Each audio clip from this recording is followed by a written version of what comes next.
Agora, Albarello, falando sobre guerra informacional, e a gente vive isso muito, Sim. né, tanto nos conflitos internacionais. O grande problema da segurança pública no Rio de Janeiro hoje, para mim, é esse. A guerra informacional. E aí você chegou aqui muito indignado, né?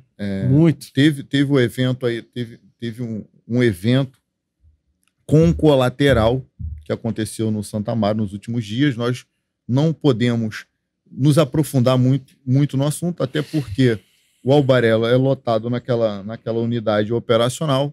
Ele está, inclusive, limitado a falar sobre o assunto, até por questões de ética e por limitações até mesmo institucionais, mas o Albarello pode dar a opinião dele sobre como essa informação foi explorada a título de audiência, seja em podcast, seja na imprensa, seja no Instagram. Nós mesmos, aqui no Fala Guerreiro, comentamos sobre isso, tivemos audiência sobre isso, então não sou palmatória para julgar qualquer pessoa que tenha falado sobre isso, mas a gente fez uma busca antes de falar sobre o assunto. Sim. Viu um lado, viu o outro, viu o lado da família, viu o lado da tropa.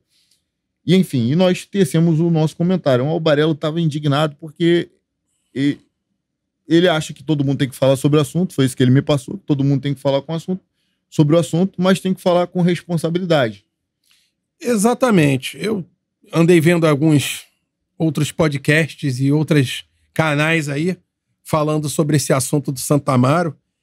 Eu achei uma forma muito desrespeitosa como foi abordado o assunto, né?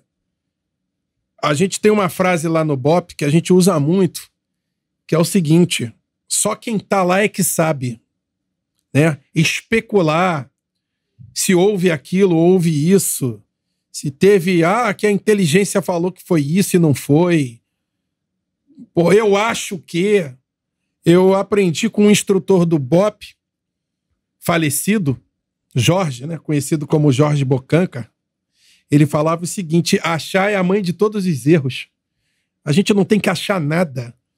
Ainda mais que os colegas estão envolvidos aí em procedimentos de averiguação, procedimentos apuratórios. Então a gente não deve falar aquilo que a gente não sabe, não deve falar besteira. E eu tenho visto aí, vi um podcast aí que eu não gostei, o cara especulando um monte de besteira, quer dizer, tá trazendo o nome do BOPE para a capa do podcast, para o canal dele, para ganhar visualização, ganhar like. E, pô, tem direito total de abordar o assunto. Só não pode achar.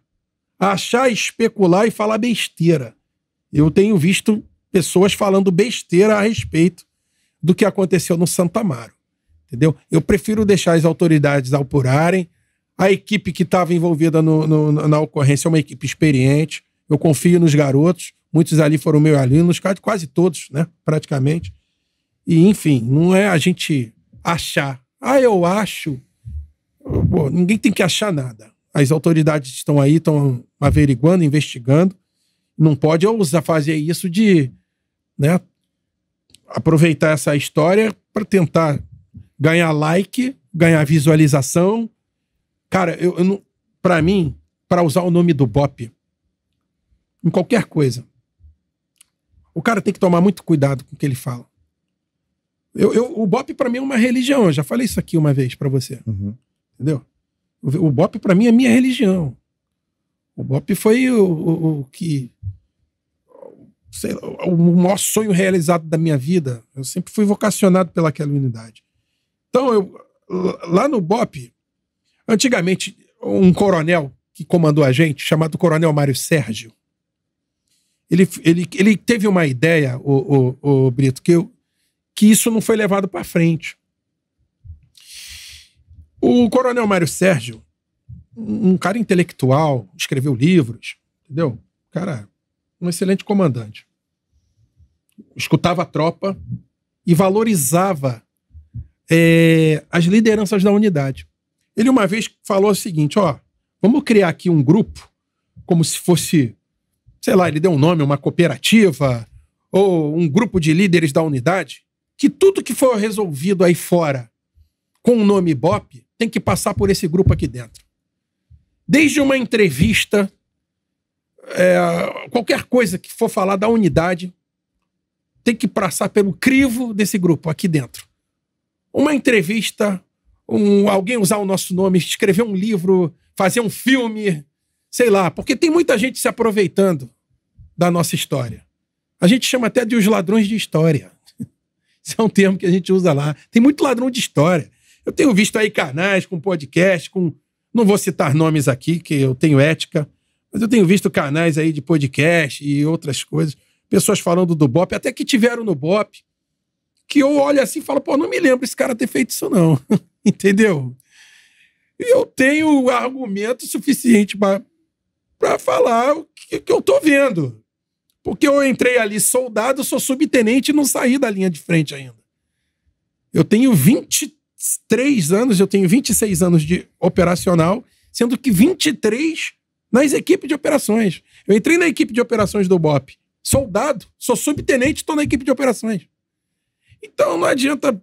Eu tenho visto aí muita gente usando o nome da unidade, alguns militares que foram da unidade falando coisas que eu sei que é mentira, entendeu? Mas enfim.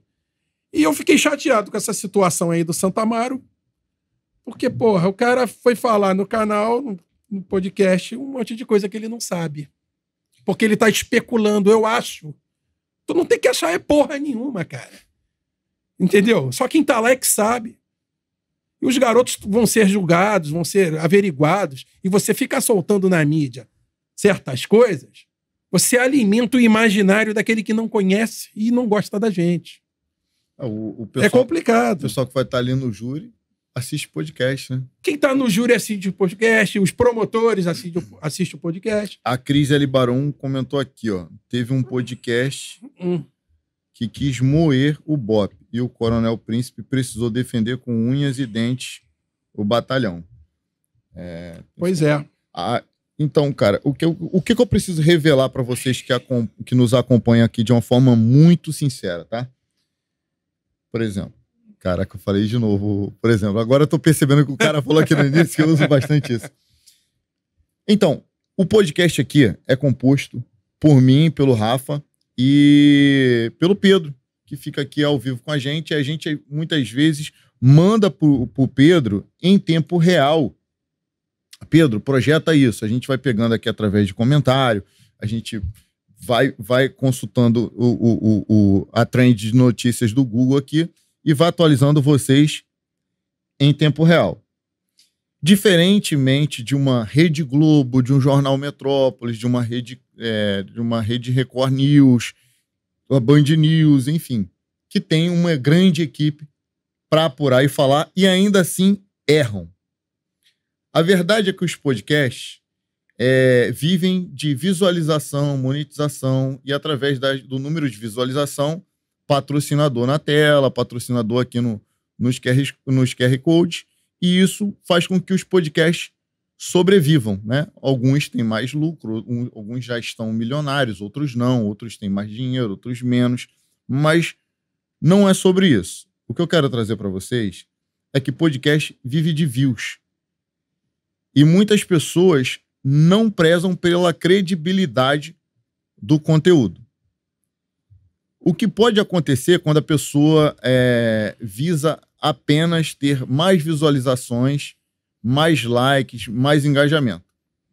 É que de repente, mesmo sem querer, ele já coloca o policial pronunciado no júri. Para você que não entende de direito, quando a pessoa é acusada de homicídio, ela passa por duas fases. Uma fase pré-pronúncia, que a pessoa pode ser absolvida antes de ir para o tribunal do júri, ou, entendendo ali os julgadores, essa pessoa pode ser pronunciada. Aí ela vai a julgamento diante do tribunal de júri, que é composto por pessoas leigas, pessoas que baseiam sua opinião naquilo que tem de conhecimento de vida. E nós sabemos que conhecimento de vida hoje, além da vivência natural, tem a imprensa, tem os podcasts, tem as redes sociais, rádio e tal.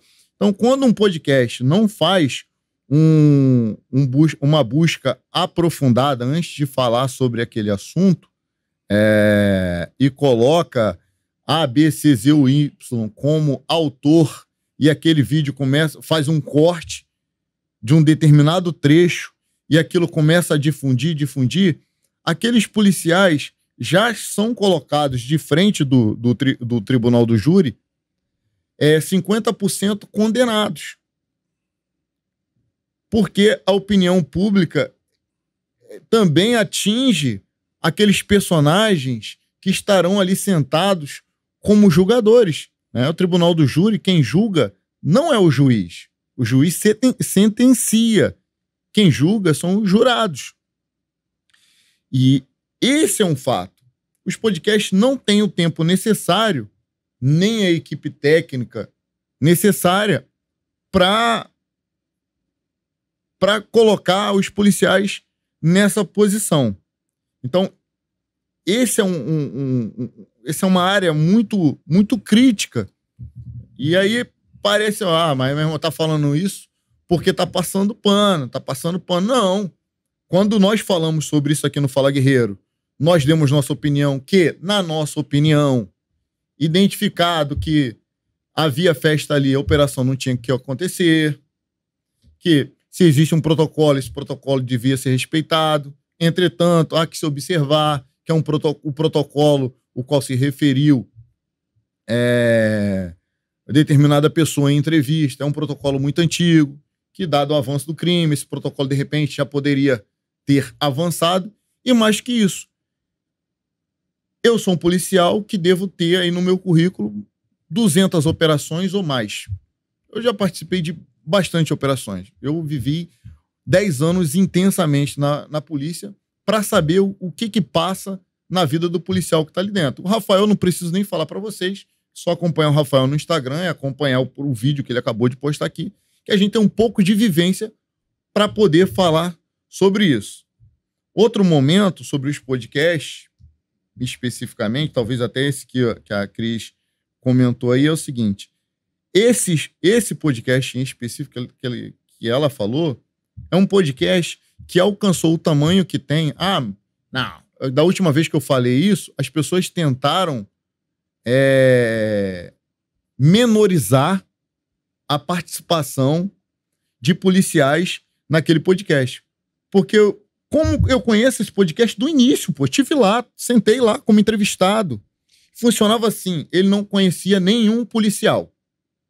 Nenhum policial. Então, alguém apresentava um policial para ele, aquele policial ia lá, foi assim comigo, foi assim com o João Urari, foi assim com vários policiais. Pô, cara, arruma um policial aí pra vir aqui no podcast, um amigo bom, pô, que tem umas ocorrências maneiras.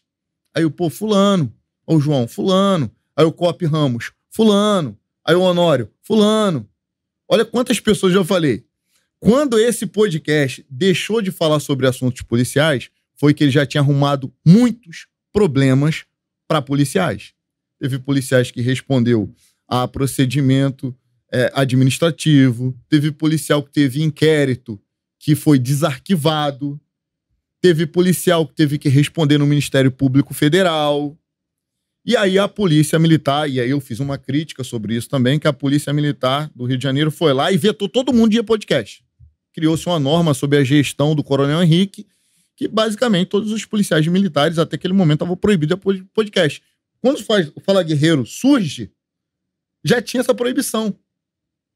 A gente convidava os policiais militares, e pô, esse cara tá de sacanagem, não quer vir, porque não gosta da gente, sei lá, não gosta da Polícia Civil e tal. A gente, meu irmão, os caras não querem vir aqui. Mas, na verdade, os policiais militares estavam proibidos, não só para cá, mas para lá também.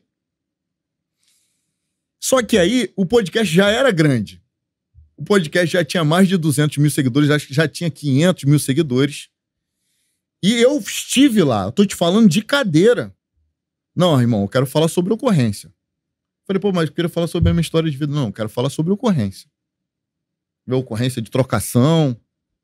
Fala aí. Eu falei, pô, cara, mas é porque tem uma ocorrência que não é bom falar, cara, porque tem uma ocorrência que ainda tá sendo julgada, tem uma ocorrência que é delicada. Só quem tem esse critério e essa percepção é quem passou, né, cara? Quem nunca trocou tiro e nunca botou a cara num beco, nunca respondeu na frente de um juiz nada, não tá nem aí, pô. E tem outra percepção também, Albarelli. Tem a percepção do seguinte, às vezes, por consequência do serviço, você matou um vagabundo, você neutralizou um vagabundo, matou um vagabundo, matou um criminoso que estava atirando contra você, contra a sua patrulha, um criminoso que não tinha qualquer amor à vida de inocentes e tal, aquele vagabundo foi morto. E aí você começa a contar aquela história e, de repente, um filho daquele vagabundo está assistindo, uma mãe que não tem nada a ver com aquela história. Enfim, e aquele estímulo a contar ocorrência. Aí vê essa proibição da Polícia Militar. Eu fiquei muito irritado, falei, pô, isso não tem nada a ver. Pô, a Polícia Militar tem o seu... Não é estatuto, é seu regulamento. Tem seu regulamento. Existe aí o Código Penal e várias leis para punir a pessoa que cometer crime. O cara vê aqui no Fala Guerreiro e ele está disposto a cometer um crime com palavras, ele tem um Código Penal, ele tem um regulamento dele que vai punir ele. Mas quando cria proibição genérica, meu irmão, você proíbe um montão de gente que tem um montão de coisa bacana para contar. O lado humano do policial, porque eu tenho um filho, que é assim, que é assado. Um policial. Pô, irmão, tem várias histórias legais para contar. Não é só ocorrência, balaria, tiro. Fica fustigando o cara, enfim. Quando rolou essa proibição, o camarada virou a chave e começou a atacar a polícia. Começou a falar que... Eu acredito que hoje foi convidado a um podcast, foi como convidado a um podcast, e falou assim, hoje restam no estado do Rio de Janeiro poucos policiais bons. Pô, que loucura é essa? Como assim, loucura. Como assim restam poucos? Meu irmão, se hoje restasse no Rio de Janeiro poucos policiais bons, acredita em mim, você que mora no Rio de Janeiro, você não conseguiria andar na rua. Você não conseguiria sair com o seu carro. É óbvio que assaltos continuam acontecendo, mas é porque nós deveríamos ter 100 mil policiais militares. Nós temos 42, 43 mil. Nós devíamos ter mais de 20 mil policiais civis. Nós temos 9.200. É por isso que ainda tem assalto. É porque tem gente que está interessada em manter seus currais eleitorais. Tem muita gente interessada. Não é culpa da polícia. A polícia quer trabalhar.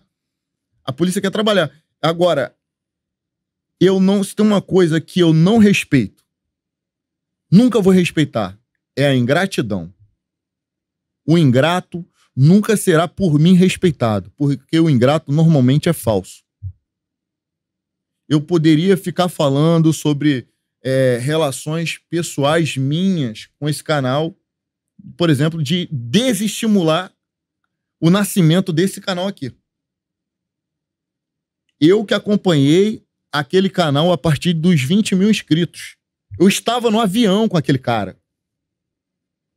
Quando ele falou, pô, às vezes bate mó desânimo, porque, pô, parece que as coisas não estão acontecendo e tal, não sei o quê, e etc. Aí, algum tempo passou, tive a ideia com o Rafael que a gente podia fazer um podcast, embora policial, mas com uma visão um pouco diferente, mais ampla, mais aprofundada sobre ocorrências policiais, demonstrando também que o Rafael começava o nosso episódio era sempre muito previsível. Porque o Rafael começava assim, o Pedro tá aqui há muito tempo com a gente já no podcast, o Rafael começava os episódios assim, fala aí, como é que era, assim, como é que a gente começava o episódio antes, o Albarello? Fala aí, como é que era o Albarelinho quando era criança? Quem eram os seus pais? Verdade. Isso vinha humanizando. Eu falei, Rafael, o nosso episódio tá muito previsível, a pessoa já sabe o início, meio e fim, vamos mudar essa ordem aí, Rafael. Aí a gente foi inovando e tal, mas sempre começou assim, o objetivo do Fala Guerreiro, ocorrência. E muita gente que trabalha nas redes sociais falava assim, vocês têm que produzir mais corte, cara, se vocês não tiverem corte, vocês não vão crescer. Eu falei, cara, mas se eu fizer um corte estimulando o policial a ficar falando de assuntos, aqui, cara, os cortes às vezes são 5 minutos de um termo de declaração que foi dado em horas. Aí o cara pega uma ocorrência, você tá de brincadeira. Sim, rola. Tá de brincadeira, cara. Eu vivi isso tanto no plantão fazendo o registro de ocorrência, quanto na ponta trocando tiro. Um flagrante, cara, a depender da complexidade daquele flagrante, o policial entra na delegacia agora, em uma ocorrência, ele vai sair de lá 4 horas depois. Aí o cara faz um corte de 5 minutos daquela ocorrência, cara. Posso te falar uma coisa? Quando eu vim aqui naquelas 2 primeiras vezes, né, o parte 1, parte 2, cara, eu tenho ocorrências aqui que eu gostaria muito de contar, mas são maravilhosas. pela estratégia que a gente montou, pelo jeito que foi feita. Mas se eu contar, isso vai trazer problema jurídico. E eu prefiro não contar, mesmo sabendo que se eu contasse essas ocorrências num canal de podcast, isso daria uma... ia explodir como visualização. Pelo teor, pela história que foi a ocorrência. Mas também a gente pensa no lado jurídico da coisa. As pessoas não entendem da atividade policial e muito menos da atividade de operações especiais. Entendeu? O nome diz operações especiais. Se é especial, então é uma coisa que vai trazer entendimento para todo mundo. Não é todo mundo que vai entender aquilo. Então, até o Rafael falou, porra, cara, tu tem história pra cacete. Eu contei algumas que em off, né? Uhum. Que a gente conta em off pra vocês, que não pode ir a público, por ser uma operação especial, que daria uma audiência absurda, que daria uma visualização do caramba, mas que eu ia ficar, porra, essa aí pode me trazer problema, juridicamente. Pô, eu fiz vários trabalhos maravilhosos aí, com o jeito da infiltração no terreno, como a gente entrou, como a gente neutralizou o alvo, quem era esse alvo. São coisas que eu adoraria contar para todo mundo, mas a gente não pode contar para todo mundo. Então o entrevistador, o dono do canal, ele tem que entender isso. Ele não pode ficar só pensando no número de visualizações e no número de like. O tempo todo pensando no número de like e visualizações, está pensando só na monetização. E a minha carreira? Eu vou jogar 20, 30 anos de militarismo embora porque eu me empolguei num podcast? Entendeu? Não posso. Eu fiz ocorrências maravilhosas. O Alvarez estava falando comigo ainda agora, né? Eu falei para ele que vinha para cá. Ele, vai falar alguns planinhos, a gente chamava de planinho, né? Era sempre que trabalhava junto. Nós tínhamos um quarteto que trabalhava junto. Eu, o Capitão Alvarez, o Flau e o Souza Santos, o Lombudo. A gente tinha uma maneira de infiltrar e de elaborar nossas missões que, eram sensacionais. E eu falei, cara, tu sabe que eu não posso contar certas coisas. Porque você deixa de ser uma operação especial, mas dá vontade. E eu tenho certeza que se eu contar, vai explodir. Agora, eu prefiro ficar no anonimato com relação a isso.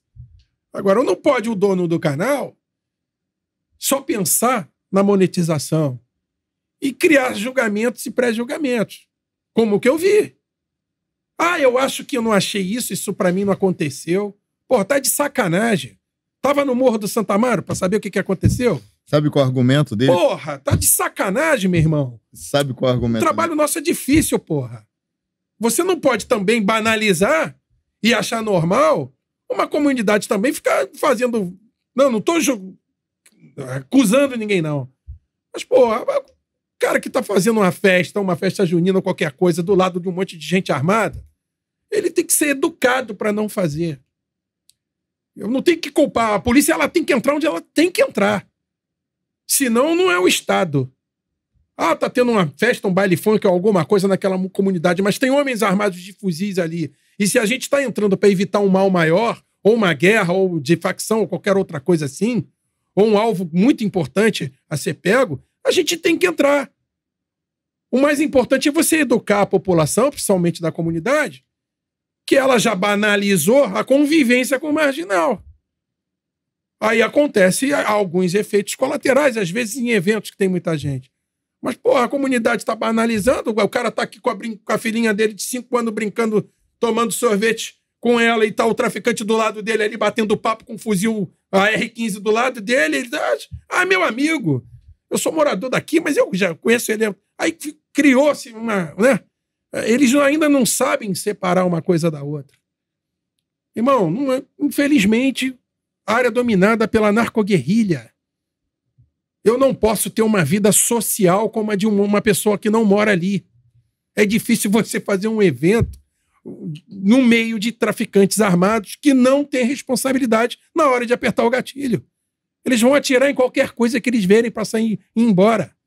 Essa é a realidade. Agora, vou eu julgar, vou achar a teoria do achismo porque eu quero visualizações e like e botar o nome BOP nas capas o tempo todo? Só uso o nome BOP, BOP, BOP, BOP. É só você reparar o comportamento de outros profissionais. Profissionais de outro segmento, como, por exemplo, a justiça. Nós já recebemos vários juízes aqui. Nós tivemos a felicidade de receber vários juízes aqui. E o que é comum entre os juízes? Eu não vou comentar sobre a decisão do meu amigo, do meu colega. Sim. Uma ética, né? Existe ali uma ética. E quando você avalia o perfil da pessoa e a pessoa não combateu, nunca esteve dentro de uma favela. E olha isso é mó barato, cara. Isso que eu vou falar é mó barato. Porque a gente critica o teórico de gabinete, né? O especialista em segurança pública de gabinete. Mas vamos lá. O especialista em segurança pública de gabinete, ao menos, se especializou naquilo ali, ainda que através de livros. Não é o ideal essa pessoa falar sobre a realidade dos confrontos na favela. Mas ainda assim, ele teria um mínimo ali que daria para ele comentar. Beleza. Aí você tem o cara que vive aquilo ali, que viveu, seja como praça, comandante de fração, comandante de companhia, comandante de batalhão, ou um sargento antigão que combate desde soldado. Sim. Que foi no 15º Batalhão, 16º, 20º, alguma coisa. É um outro tipo de especialista. Aí quando você pega um cara que, além de teórico, combateu, seria o mundo ideal. Mas no caso desse amigo aí, ele não fez nenhuma coisa, nem outra. Ele não se especializou, nem escreveu doutrina, nem fez pós-graduação, não é formado no segmento, não é formado em direito, enfim, não tem nenhuma especialização no segmento e também não viveu o combate.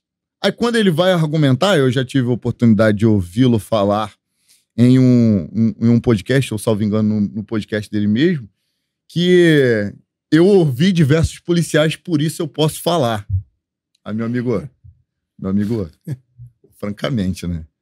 Francamente. Só que assim, todas as vezes que a gente falou sobre isso, vem um montão aqui comentar em defesa do cara. Pô, bicho, eu sei que vocês gostam de entretenimento, sabe? Mas, pô, cara, não seja um idiota, cara. Sabe? Busca se informar, busca saber o que aconteceu. Vê lá o jornal A Ponte. Fala assim, Ministério Público Federal denuncia policiais por participação em podcast. Dá uma olhada ali o que aconteceu com os policiais. Os policiais tiveram que responder. E aí alguém escreveu assim, foi o canal tal que fez o Batata. Mentira! Mentira! O Batata voltou várias vezes nesse canal, porque o Batata tem um jeito irreverente e dá audiência pra caceta.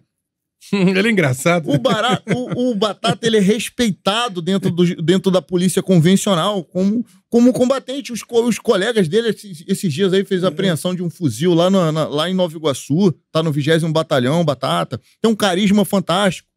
Honório. Quem fez o Honório foi... Mentira!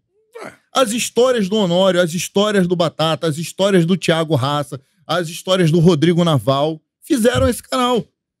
Só existe essa verdade. Quando este canal abandonou a polícia, abandonou os policiais, ele já tinha mais de 500 mil de inscritos. E aí ele pôde voar, porque funciona assim, pessoal. A gente vem furando bolhas, mas a gente não abandona as nossas raízes. Então, cara, até para criticar, seja inteligente, traga argumento. Tá falando isso porque tem inveja. Cara, se eu quisesse crescer dessa forma, acredita em mim, a gente já teria crescido. Fazendo polêmica, fazendo policiais contarem ocorrências de uma forma equivocada, de uma forma sem os detalhes menores, falando porque... Sem responsabilidade. Sem responsabilidade. Então, cara, até me critica, como já fizeram outras vezes, eu não tenho problema nenhum com isso, mas, pô, cara, tem um mínimo de senso quando for fazer isso, porque aí parece que o idiota é você e não eu. Eu sei que, pô, meu irmão, eu tenho um montão de defeito, cara. Eu tenho um montão de defeito, mas ingrato eu não sou. Ingratidão eu não tenho. E aí, meu irmão, a inveja não é, cara. Não é. Eu sou feliz com o que tenho. Óbvio, se eu puder conquistar mais, eu vou ficar mais feliz ainda, mas eu tô de boa. Recebo os meus amigos aqui.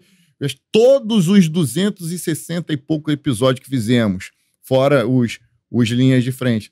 Todo mundo é amigo nosso. A gente chama, volta, não tem nenhuma resistência. Nunca sofremos a ameaça de ser processado por nenhum convidado nosso, que já rolou lá, que eu sei. Nunca teve nenhum convidado nosso que disse para nós ou para pessoas que conhecemos, nunca mais volto lá. Isso nunca aconteceu. Nunca houve aqui no Fala Guerreiro convidados que já estavam sentados de frente pra gente para começar o episódio. Quando começou a ouvir as regras do nosso podcast, falou assim, então não quero participar não. E o episódio foi cancelado e não houve uma explicação honesta pro público. Nunca um policial saiu de outro estado, como foi o caso de um policial da Polícia Civil, que saiu do Rio de Janeiro, foi para Brasília, chegou lá, ó, a gente quer falar sobre a operação tal. E o policial, sobre essa operação não posso falar. Por quê? Porque eu tô proibido pelo meu estatuto. O estatuto fala que eu não posso falar sobre investigação em andamento. Ah, pô, aí eu não quero. Pô, mas eu tenho umas ocorrências maneiras de quando eu não era... de quando eu era SEAP. Pô, eu não quero falar dessa operação. Porque é essa operação que tá no hype. Então não quero. Aí o episódio foi cancelado. Loucura. O episódio foi cancelado. E então, cara, e aí quando a gente... É como se eu virasse pra alguém que me deu tudo que eu tenho e falasse... Pô, esse cara é um merda. O cara me deu tudo que eu tenho. Esse cara é um merda, isso não presta. Entendeu? Ingratidão, cara. Eu nunca vou respeitar um ingrato.